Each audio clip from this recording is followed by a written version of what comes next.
महाराष्ट्रातील माझ्या तमाम ओबीसी आलुतेदार बुलुतेदार बांधवांनो, खऱ्या अर्थानं आज आपल्या ओबीसींना एक आशा देणारा, एक दिलासादायक आज निर्णय सुप्रीम कोर्टाने दिलेला आहे।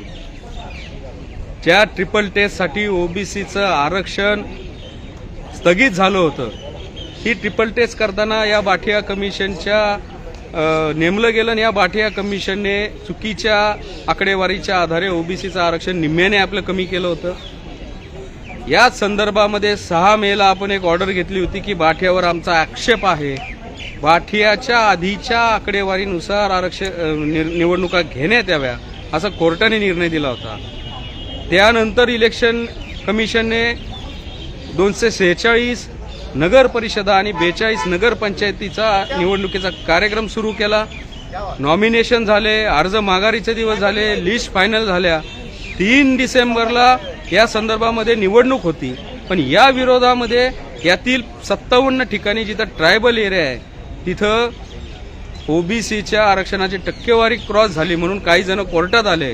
ते म्हणाले की 50% मर्यादा क्रॉस केली, निवडणुका रद्द करा, या ओबीसीच्या जागा रद्द करा, बाठिया रिपोर्ट तुम्ही स्वीकारायला लावा। याच्यावर आपण जोरदार युक्तिवाद केला।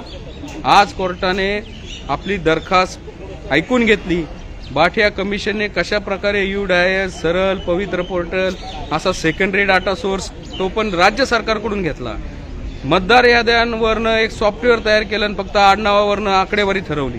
ते आज सगळं आपल्या ॲडव्होकेट इंदिरा जयसिंग, गोपाल शंकर नारायण हे आपल्या वतीनं कोर्टामध्ये होते। सर्वात महत्त्वाचं म्हणजे याच्यामध्ये आदरणीय भुजबळ साहेब, समीर भुजबळ, महेश झगडे यांच्या साथीनं, यांच्या मार्गदर्शनामध्ये आपण ही लढाई लढलो आणि आज खऱ्या अर्थानं ओबीसीचं आरक्षण पहिल्या स्टेजला तरी वाचवण्यात आपण यशस्वी झालो। कोर्टाने असे सांगितले, ज्या 57 ठिकाणी 50%ची मर्यादा क्रॉस झालेली आहे तिथं या निवडणुका थांबवायच्या नाही, त्या निवडणुका तुम्ही घ्या, फक्त subject to outcome of that petition, म्हणजे या खटल्याच्या अंतिम निर्णयाला अधीन राहून ह्या निवडणुका होतील। म्हणजेच ओबीसीची एक पण जागा कमी झालेली नाहीये। ज्या पण आता महानगरपालिका असतील, जिल्हा परिषद असतील, पंचायत समित्या असतील यांच्या निवडणुका प्रलंबित आहेत, त्यांचं सोडत झालेली आहे, त्या पण निवडणुकींचा मार्ग आता मोकळा झालेला आहे।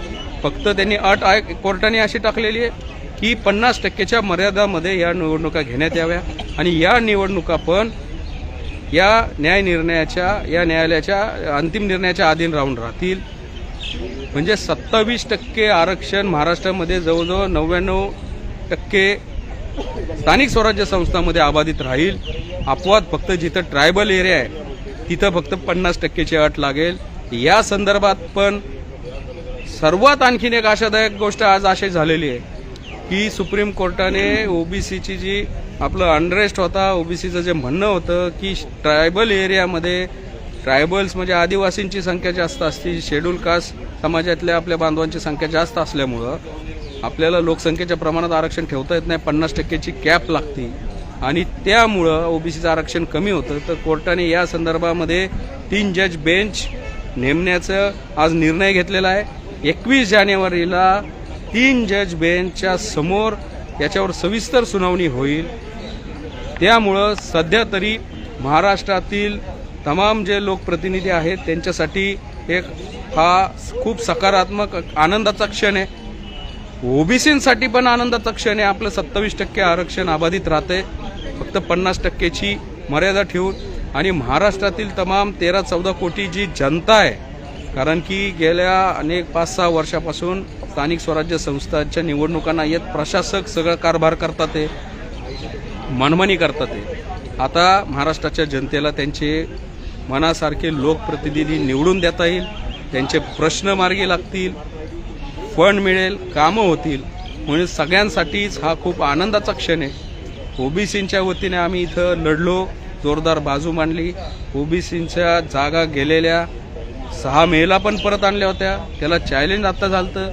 आज पण आम्ही ओबीसींच्या साठीचा हा खूप महत्त्वाचा निर्णय कोर्टाकडून घेतला आहे आणि याच्या पुढं पण ह्या बाठिया कमिशनची कशी चिरफाड करायची, त्याच्यात ज्या त्रुटी आहेत, जी आकडेवारी कमी केली ती पूर्ववत कशी करायची या संदर्भामध्ये लढू भांडू।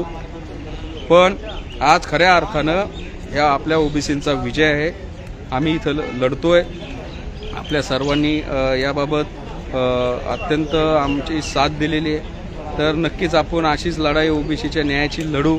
माझा सवाल या लाईव्हच्या माध्यमातून त्या लोकप्रतिनिधींना आहे ओबीसीच्या, की जे पंचायत समितीला लढायला तयार आहेत, नगराध्यक्षपदाच्या याच्यावर लढायला तयार आहेत, त्यांचं या न्यायालयीन लढाईमध्ये, या ओबीसीच्या लढाईमध्ये काय योगदान आहे? तुम्ही काय याच्याबाबत काय केलं? तर हा सवाल आहे. फक्त लढाईचं छगन भुजबळ साहेबांनी, समीर भुजबळांनी, मंगेश ससानेंनी, आणि तुम्ही फक्त निवडणुका लढवायच्या, जागा आम्ही लढून आणायच्या. आणि त्याच्यानंतर जे आता हे कुणबी दाखला घेऊन डुप्लिकेट ओबीसी घुसलेले, हे कोण या न्यायालयीन लढाईमध्ये दिसलं नाही. ओबीसीच्या जागा वाचवायच्या आम्ही, केलेल्या जागा परत आणायच्या आम्ही, आणि तुम्ही फक्त आयट्या पिठावर रगोट्या मारायच्या. तर त्यांच्यापर्यंत पण हे गेलं पाहिजे, यांना जाब विचारला पाहिजे. हे जे ओबीसीचे कुणबी दाखल्याला सपोर्ट करणारे राधाकृष्ण विखे पाटील, तो मनोज जरांगे, आज खरं आनंदाचा दिवस आहे. या आपल्याला या गोष्टीत जायचं नाही, पण खऱ्या अर्थानं ओबीसींसाठी खूप आज सकारात्मक निर्णय झालेला आहे, खूप महत्त्वाचा निर्णय झालेला आहे. माझे सहकारी पवनजी शुक्ला हे नेहमी मला इथं या सुप्रीम कोर्टाच्या प्रत्येक खटल्यामध्ये, प्रत्येक या लढाईमध्ये मदत करतात, सावलीसारखे विरोध असतात. त्यांचं पण मी आभार मानतो. आपणा सर्वांचे पुन्हा एकदा मी अभिनंदन करतो.